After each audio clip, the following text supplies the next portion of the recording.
Le village dont je vais vous parler aujourd'hui, c'est Oppède-le-Vieux. C'est un village qui se situe dans le Luberon, dans le sud de la France, et c'est certainement, on va dire, l'un des villages les plus authentiques et préservés du Luberon. Il a été construit il y a plus de 1000 ans sur un éperon rocheux, dans un cadre accidenté, avec des forêts, beaucoup de combes et de rocs. Il contemple un paysage de vignes, d'oliviers, de chênes, et il garde toujours un œil sur tous les villages qui sont perchés aux alentours. On voit ici au loin d'ailleurs le château, le vieux château en ruine. Mais le joyau minéral de ce village est situé sur le flanc nord du Luberon et son vieux village est un équilibre parfait entre des bâtisses, la verdure, la lumière, entre mystère et histoire bien entendu. Un village qui est hors du temps, qui est dominé par le château et la collégiale qui vous emportent en plein Moyen-Âge. Alors on va y aller ensemble. Mais avant, je dois quand même vous prévenir que la montée est rude, il faut une bonne demi-heure, entre une demi-heure et une heure pour monter là-haut. C'est assez hard, c'est assez dur, il y a beaucoup d'escaliers, de rochers, donc il faut prendre ses précautions. Voilà, donc le nom d'Oppède apparaît pour la première fois, je crois, au début du Xe siècle, un petit peu avant l'an 1000, il vient peut-être du mot Oppidum, qui est une ville fortifiée gauloise, un lieu généralement en hauteur, ce qui correspond bien au site d'Oppède-le-Vieux, qui est le vieux village perché d'Oppède. On a retrouvé quelques traces d'occupation romaine d'ailleurs, un hôtel notamment au Dieu Mercure qui actuellement se situe au musée de Cavaillon, ainsi que des monnaies qui nous ramènent quelques années avant Jésus-Christ, soit plus de 2000 ans quand même. Après avoir appartenu au comte de Toulouse, Oppède, je crois, passe sous l'autorité des papes en 1270 et des poussières, juste après la croisade des Albigeois. Vous voyez ici les escaliers qui montent, comme je vous disais tout à l'heure, c'est assez rude, assez hard et il y a beaucoup de précautions à prendre, notamment en montant mais également en descendant. Les Oppédois, qui n'apprécient pas du tout la lourde fiscalité, surtout quand les troupes de Raymond de Turenne, qui ont fait la guerre au pape, ont endommagé le village en 1394. Les Oppédois reprochent au pape d'être plus efficace pour percevoir des impôts que pour défendre les imposés. Ça nous rappelle quelque chose. L'ancienne collégiale Notre-Dame d'Alidon est en restauration depuis la fin du XXe siècle et un festival a lieu chaque année pour pouvoir financer les travaux. Ce festival est présidé par Michel Leb, qui est le mécène du village. En 1630, une épidémie de peste a décimé la population. Le château, quant à lui, est abandonné vers la fin du XVIIe. Il sera complètement dévasté en 1731 après un puissant séisme. Aujourd'hui, la silhouette du château est restée la même depuis 1731.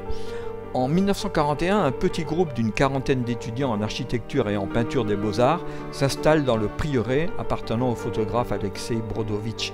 Tous les corps de métier sont représentés, il y a des architectes, des peintres, musiciens, horticulteurs, sculpteurs, facteurs d'orgue, graveurs, fresquistes, entre autres, etc. Parmi eux, dès 1941, figure Consuelo de Saint-Exupéry, l'épouse de l'aviateur, Antoine de Saint-Exupéry. Elle fait d'ailleurs serment à ses amis de raconter l'histoire du groupe d'Oppède, promesse tenue dans un livre intitulé Oppède qu'elle a édité en 1947. De cette impressionnante forteresse du Xe siècle, il ne reste aujourd'hui que quelques ruines. Des murs, des arcs, des salles voûtées et des fenêtres nous permettent d'imaginer la grandeur passée de ce site. On aperçoit ici le village d'en bas. Les ruelles d'Oppède-le-Vieux sont pleines de mystères. L'un d'entre eux se trouve sur la façade d'une maison privée qui est accessible à pied. Il s'agit d'un carré avec des inscriptions en latin. On appelle cela un carré magique ou un carré Sator. Le carré Sator est le plus ancien carré de l'être connu. On l'a retrouvé à plusieurs endroits dans le monde et en particulier dans les ruines de Pompéi, ce qui le date d'au moins 79 après Jésus-Christ. Ce carré a la particularité d'être un palindrome, c'est-à-dire qu'il peut être lu à l'endroit ou à l'envers.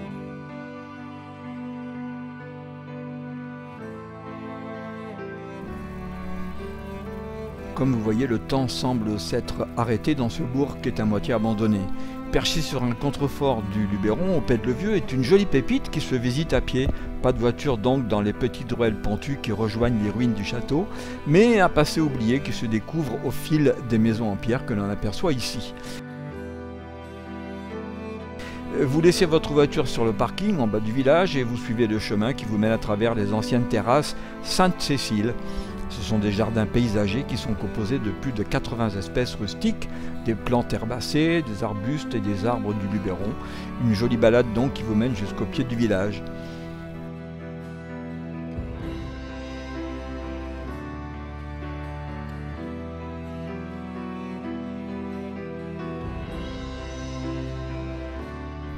Une fois franchi la porte des remparts, vous remontez les ruelles, vous y découvrez les traces des anciennes maisons médiévales, aux ouvertures bouchées, mais aussi la chapelle des Pénitents Blancs.